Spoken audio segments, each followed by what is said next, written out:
Nabitawan ni Gregory ang espada, kaya pinulupot nito ang mga binti sa leeg at katawan ni Jericho. Inipit niya ang kaibigan. Halos masakal na si Jericho sa tindi ng pagkakaipit. Nagsimula nang umakyat ang dugo niya sa kanyang ulo, pero inundayan ni Jericho ng 3 jabs sa tagiliran si Gregory. Napakalakas ni Gregory at lumayo ng kaunti kay Jericho. Hinihingal si Gregory habang medyo malalim naman ang paghinga ni Jericho sa ginawang pag-ipit sa kanya sa leeg. Pareho silang napagod sa sakalang iyon at medyo nanghina. Habang hinihingal, nag-concentrate sa sarili si Gregory. Mas lalong lumulubog ang kanyang isipan. Parang hinihila sa kawalan hanggang sa tuluyang magbago ang kulay ng sklera ng mga mata niya. Nangitim ito bigla at nabalot ng kadiliman. Naloko na! Bulong ni Javier. Nabahala siya sa pagbabago ni Gregory, ngunit hindi siya pwedeng makialam dahil sisisihin siya kaagad ni Jericho. Nagdash pa zigzag si Gregory. Nagbanggaan ng mga kamao nila at sumirit ang ilang serye ng suntukan. Pantay lang ang kanilang bilis, magkasabay na nagkakasaluhan ng mga kamao at braso. Bawat banggaan nila ay walang umaatras, parehong nagpapatagisan ng katawan at lakas. Parang mga aserong nagsasalpukan sa bangis at tibay. Halos hindi makapaniwala si Aragon sa laban ng dalawa habang tulalang nanonood sa gilid. Parehong-pareho lang ang pisikal nilang bilis at lakas. Halos hindi na masundan ng mga mata. Pinabayaan na nila ang kanilang mga espada at dito na lang sila nagpatayan sa suntukan at basagan ng muka. Pero halatang sandali na lang ang itatagal ni Gregory, mauubos rin ang kanyang lakas. Bagamat walang iniinda ay kulang ito sa estamina dahil bangkay na siya. Parehong tumalsik ng ilang dipa ang magkatunggali matapos ang malakas na salpukan ng kanilang mga kamao. Bumagal na ang pagkilos ni Gregory, samantalang tila nasa kondisyon pa rin si Jericho na puno ng galit at puot ang dibdib. Balak nang tapusin ang laban. Tama na yan! Tumigil na kayo! Nakikiusap ako sa inyo! Umiiyak na awat ni Michelle. Tumahimik ka! Wala kang karapatang magsalita ngayon! Sigaw ni Jericho. Nanlalaki ang mga mata niya sa galit. Kahit pa siguro demonyo ay hindi siya kayang awatin. Ibang-iba talaga ang resulta kapag galit at puot na ang naghari. Dahan-dahang lumapit si Jericho kay Gregory na naghahanda sa sarili. Biglang sumalakay muli si Jericho at mas lalong bumilis ang pag-atake niya. Nagsasalpakan kaagad ang mga atake niyang sinasalag naman ni Gregory. Walang bahagi ng katawan ang hindi pinupuntirya ni Jericho. Nakakasalagman si Gregory, subalit matindi ang pressure na inilalabas ni Jericho dahil sa puot at galit niya.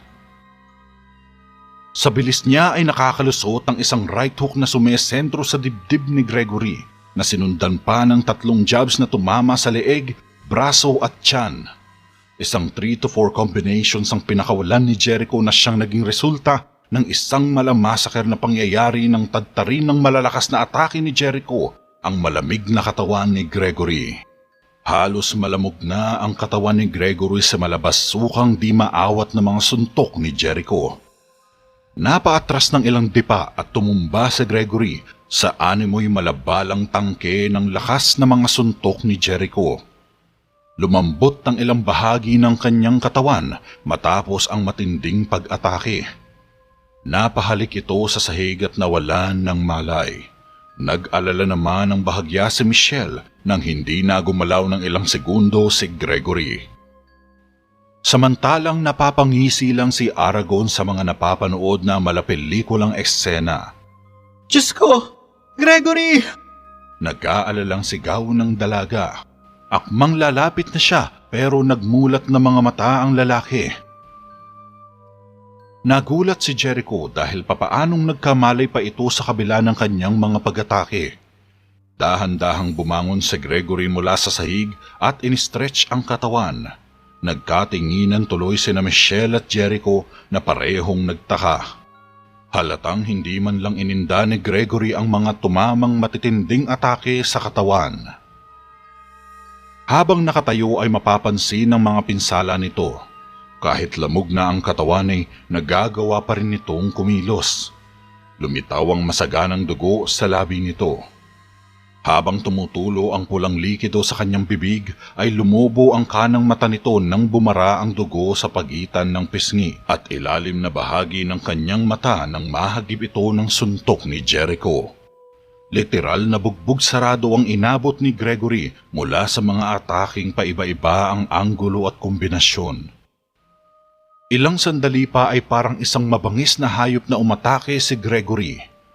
Naghagis ito ng mga atake at 4 na suntok ang nagawa niya kaagad pero pare-parehong nasalag ni Jericho.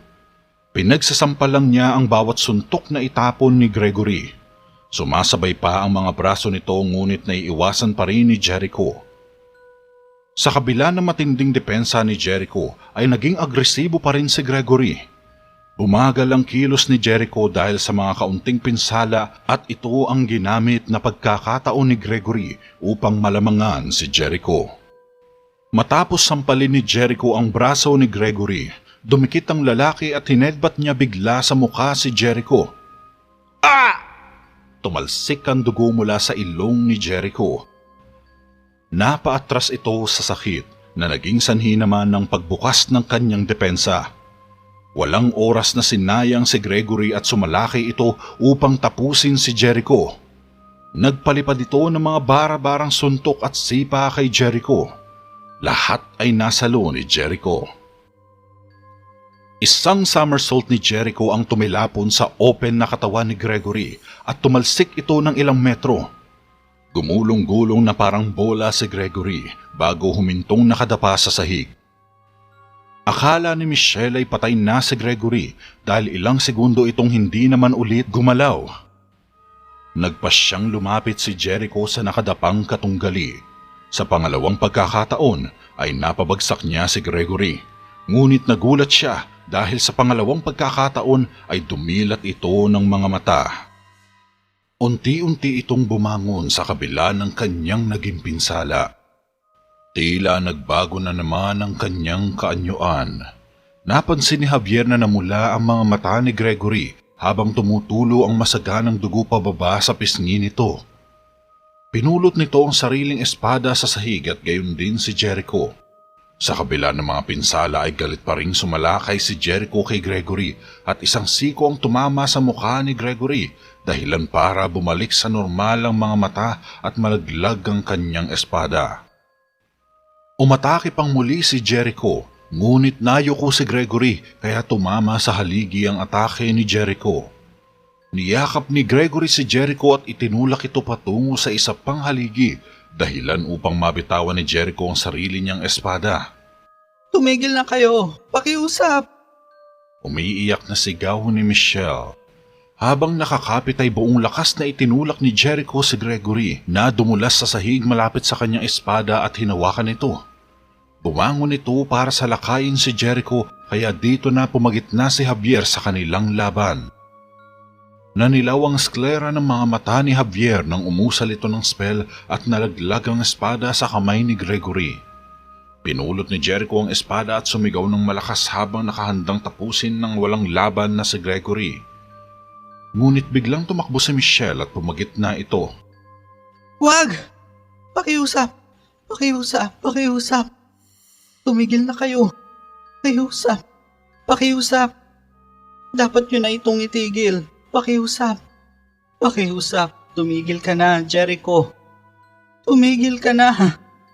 Nagsusumamong pakiusap ng dalaga habang ito ay umiiyak na nakabukha ang mga braso.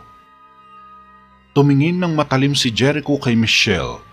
Medyo natigilan siya na tila ang pagkakanulong na gawa ay nakasulat ng malinaw sa kanyang mukha. Nabitawan ni Jericho ang espada niya matapos mapabuga ng hangin na tila ibinuga ang galit na namuo sa dibdib niya. Lumuluhang niyakap ni Michelle si Gregory upang pigilan rin ito. at dito palang humupa ang madugong labanan at pagkatapos ng ilang sandali ay itinulak na ng mga gwardya si Gregory papasok sa isang selda sa ilalim ng kastilyo. Ikinulong siyang mag-isa doon. Sa kabilang selda naman ipinasok si Michelle na kasama ring hinuli ng mga gwardya mula sa ilalim ng utos ng hari. Wala siyang magawa kundi takpan na lang ang mukha ng sariling mga kamay sa sobrang kahihiyan. Napansin niya sa kamay ang silver bracelet na ibinigay sa kanya ni Gregory. Sa sobrang sama ng loob ay pinigtas niya ito at inihagis sa sulok. Tahimik siyang umiyak sa sahig hanggang sa tuluyan siyang nakatulog. Kinausap ni Aragon ang wasak na si Jericho habang tahimik na nakatayo sa silid at nakatingin sa kawalan. Namumula ang mga mata sa labis na galit at pagkapuot. Ngayong nasa estado na ito ng pagkalito at pagkamuhi, sinamantala iyon ni Aragon upang ipitin si Jericho sa isang masaklap na desisyon. Malayo sa akin na payuhan ka sa mga personal na bagay, kamahalan. Ngunit ito ay isang bagay din ng estado. Ginawa kang tanga at dapat kang tumugon ng matatag. Noong panahon ng iyong ama, ang pangangalun niya sa mga marangal na pamilya ay pinarurusahan ng kamatayan. Sambit ni Aragon na lihim na nakangisi sa likuran ni Jericho. Nakatayo lang si Javier sa sulok ng kwarto. Nakahalukikip ang mga braso habang nakatitig kay Aragon. Wala itong magawa kundi magngit-ngit na lang sa galit habang minamanipula ni Aragon ang isip ng hari. Sa puntong ito ay hindi niya pwedeng abalahin ang pagsasalita ni Aragon dahil baka sa kanya lamang bumunto ng galit ni Jericho. Ngunit para kay Gregory, napakabuti ng kamatayan para sa kanya. Dapat siyang mamatay, ngunit sa masakit na paraan. Huling wika ni Aragon bago iniwan si Jericho na hindi man lang tumugon o lumingon sa kanya. Pagkalipas ng ilang oras, nagpatawag si Aragon ng hukuman upang simulan ng pag-usig kina Michelle at Gregory. Tahimik na naghihintay ang buong konseho sa hatol na ipapataw ni Jericho. Nakatayo sa pagitan ng dalawang gwardya si Michelle na napapalibutan ng buong konseho, kabilang ang mga kabalyero. Samantalang si Aragon ay nakatayo sa tabi ng trono. Tumango siya at pilit na pinaluhod ng dalawang gwardya si Michelle nang pumasok si Jericho sa konseho. Determinado itong lumakad papunta sa trono at hindi man lang tinapunan ng tingin si Michelle. Tumayo siya sa tabi ni Aragon nang nakatalikod sa konseho, halatang pinipigilan ng emosyon. Yumuko si Michelle na may bahid ng luha ang mukha. Pagkalipas ng ilang sandali, mahinang nagsalita si Jericho. Lumabas kayo. Sumenya si Aragon sa dalawang gwardya at umalis na ang mga ito. Lahat kayo. Malumanay na dugtong ni Jericho, ngunit may diin ang boses. Pero wala isa man sa kanila ang gumagalaw na medyo naguguluhan sa ibig ipaiwatig ng batang hari. Ngayon na! Sigaw ni Jericho sa lahat. Lumabas sa mga kabalyero at konseho. Tinitingnan ni Michelle ang kanyang kapatid, ngunit masama ang tingin ni Eliseo sa kanya habang umaalis. Sumama din sa paglabas sina Javier at Mang Rigor, ngunit nagpaiwan lang si Aragon sa loob. Ikaw rin, Tiyo.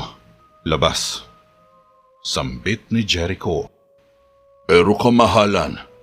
Napahinto si Aragon. Ngayon na!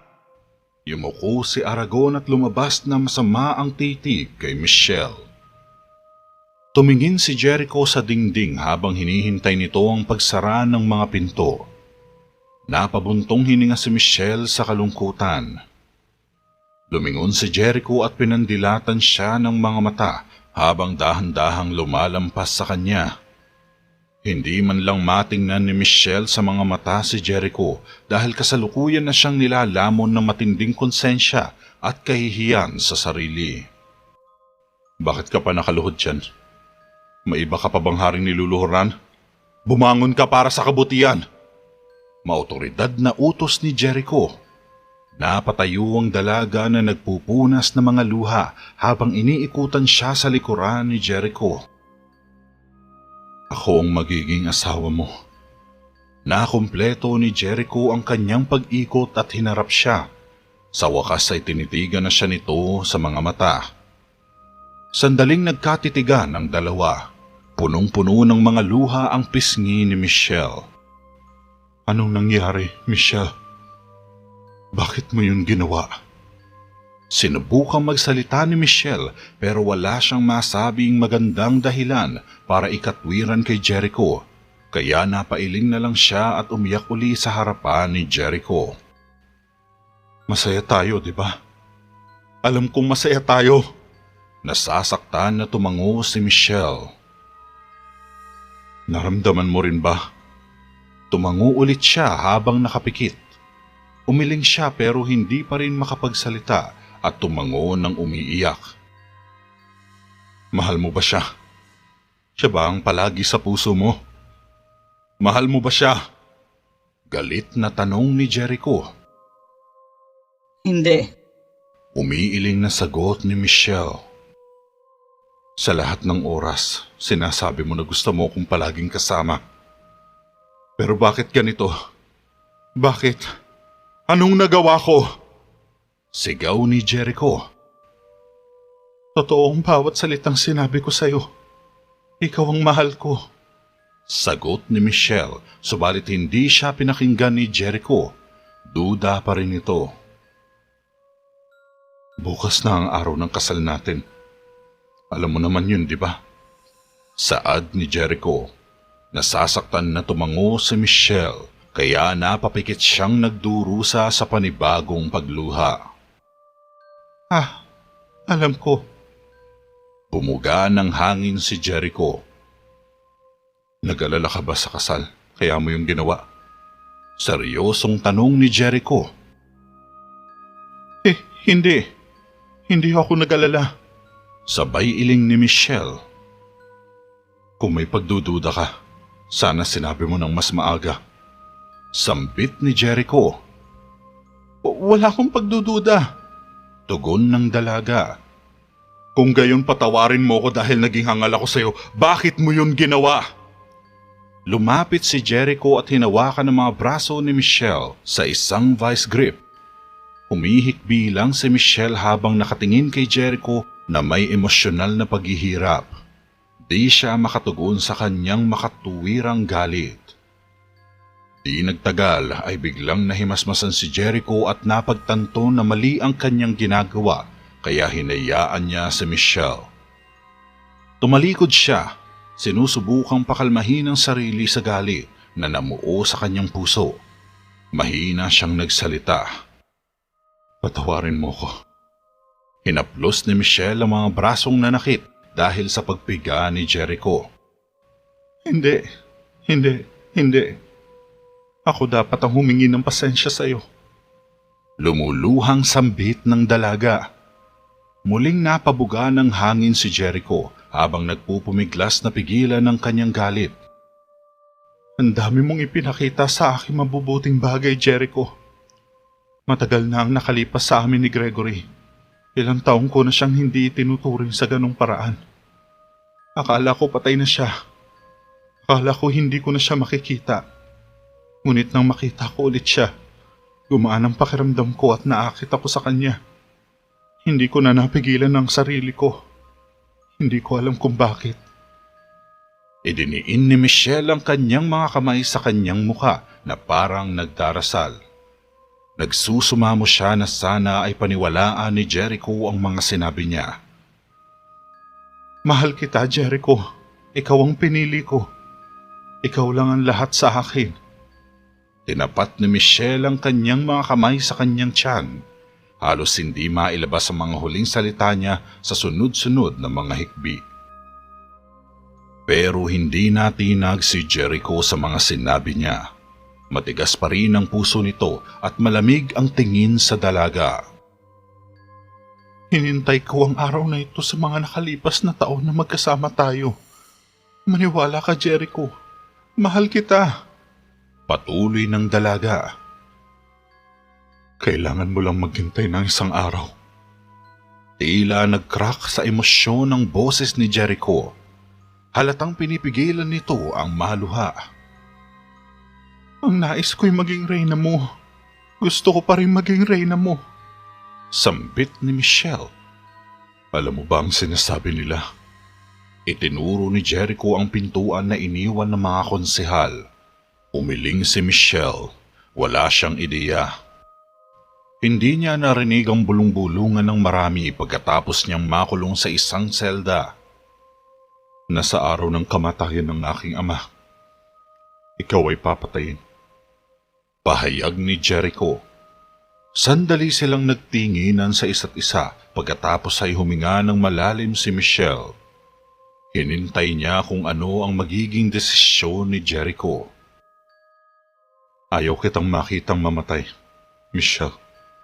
Tumingin ng positibo si Michelle kay Jericho. Pero ayaw na kitang makita pa. Nabigla si Michelle sa kanyang sumunod na salita. Hindi na kita matingnan araw-araw. Aalis ka bukas sa Theraveda sa pagputok ng liwanag. Napahinto sa pagsasalita si Haring Jericho. Pero Jericho! Napahikbi ulit si Michelle. Kung babalik ka pa, sinisiguro kong kamatayan lang kaahantungan mo. Sagot ni Jericho. Hindi. Ayoko. Huwag mo gawin sa akin to, Jericho. Pagsusumamo pa ni Michelle, ngunit nilagpasan lang siya ni Jericho, kaya nagpanik si Michelle pero buo na ang desisyon ni Jericho. Hindi. Hindi ko kayang mawala ka. Jericho, pakiusap. Pakiusap ni Michelle. Buo na ang desisyon ko. Tumigil si Michelle sa paghabol kay Jericho na nagpatuloy sa pinto. Saan ako pupunta? Wala akong mapuntahan. Ito lamang ang tahanan ko.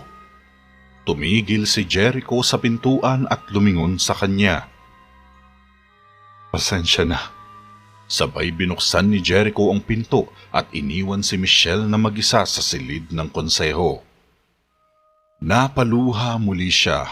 Sunod-sunod na luha ang dumaloy sa pisngi niya hanggang sa hindi niya na nakayanan ng sakit at napaluhod na siya sa sahig.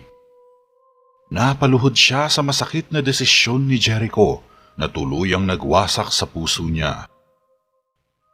Samantala, malungkot na nakaupo si Javier sa hagdan ng kanyang kwarto. Nasa harap niya lang si Mang Rigor na dinadamayan siya sa kalungkutan niya. Sinisi ni Javier ang sarili dahil wala man lang siyang nagawa para pigilan ang kasamaan ni Raya. Ito ang gusto ni Raya sa mga nakalipas na panahon. Gusto pa rin niyang wasakin ng Theraveda at kamkamin ito. Wika ni Javier. Hindi niya matiis ang kahihiyan na makita si Michelle sa kanyang trono. Sa katunayan, ito ay isang malupit na paghihiganti. Tugon naman ni Mang Rigor. Ngunit si Raya ang lumikha nito. Kailangan ko lang iyon ipamukha kay Jericho. Kung malalaman lang sana niya na bangkay si Gregory. Napatigil sa pagsasalita si Javier. Pero hindi na mababago niyo ang ginawa ni Michelle. Ang pagtataksil ang mahalaga sa hari, Javier.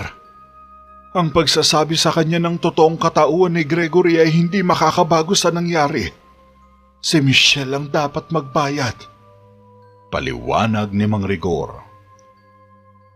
Natahimik si Javier sa sinabi ng tiyuhin. Kung sa bagay ay may punto rin naman ito. Kahit sabihin niya pa ang totoo ay hindi pa rin makakailang nagkasala nga si Michelle. Hindi mahuhugasan ng simpleng pakiusap lang ang nagawang kasalanan ni Michelle dahil isa itong ganap na pangangalunya sa mata ng marami. Isa itong mabigat na kasalanan sa harap ng lumikha at sa mga tao at ang hatol nito ay kamatayan. Pumasok si Aragon sa selda ni Gregory na may dalang balita. Naabutan niyang nakaupo ang kabalyero kaya tumayo ito habang ang mga kamay niya ay nakakadena sa dingding. Maya-maya ay inilabas ni Aragon mula sa bulsa ang isang sobre na may laso at selyo. Mula ito kay Prinsesa Raya. May huling-hiling siya sa iyo. Sabay inabot ni Aragon ng sobre. Ano man ang nais ng prinsesa sa huling pagkakataon ay aking susundin. Binuksan at binasa ni Gregory ang sulat sa kanya ni Raya. Samantala, lumabas si Michelle sa kanyang bahay sa huling pagkakataon. Nakabihis siya ng simple para sa kanyang walang kasiguruhang paglalakbay. Mula sa labas ng kanyang bahay ay makikita naman si Javier na nakaupo at tila naghihintay sa kanyang paglabas.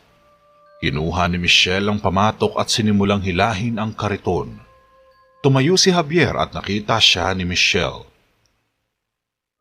Huminto sandali ang dalaga at pagkatapos ay ipinagpatuloy ang paghila ng kariton sa kalye. Dala nito ang ilan sa mga mahalagang gamit niya sa bahay. Isang mapait na ngiti ang ipinakita ni Michelle habang pinapanood siya ni Javier na umalis. Nalungkot si Javier sa pag-alis ni Michelle. Hindi niya alam kung saan natutungo ang dalaga. Wala itong matirhan kaya nag-aalala siya na baka may mangyaring masama sa kanya. Sinubukan naman niyang pigilan ng dalaga, subalit buo na rin ang desisyon nitong umalis. Masama na rin kasi ang tingin sa kanya ng lahat at isa pa ay wala na siyang matatawag na tahanan na babalikan dahil ipapasara na ito ng konseho.